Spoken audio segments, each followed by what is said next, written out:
Ви благодарам. И благодарам, колега Крмов, на вашето излагање, кое што уште еднаш ни покажа дека ова што последниве 21 час веќе го правиме, нема никаква логика, но овој пат мислам дека тоа отсуство на логика не е кај опозицијата, туку е кај мнозинството. Јас пред неколку дена кажав дека мнозинството нас не внесува во една когнитивна дисонанца, меѓутоа утринава гледам дека очигледно мнозинството е во когнитивна дисонанца, бидејќи воопшто ниту еднаш никој не се јави за збор, па колега Крмов, ќе ве прашам дали вие верувате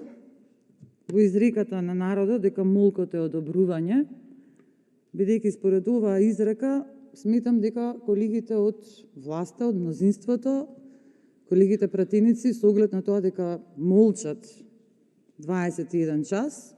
веројатно се согласуваат со нашите констатации, со нашите образложенија, зошто е овој предлог закон скандалозен и не припаѓа во собранието. И се надевам дека ќе се согласите со мене дека можеби ќе го сменат своето мислење, но по се изгледа нема и ќе гласаат по наредба. Па, моето прашање до вас, колега Крмов, е што мислите вие, кој е овој пат во когнитивна дисонанца, а може би тоа е и подписникот на законот, бидејќи не знаеме веќе дали е премиер или, како што синоќа кажа во неговото интервју, е председател на државата, така да веќе ова навистина нема никаква логика. Ви благодарам.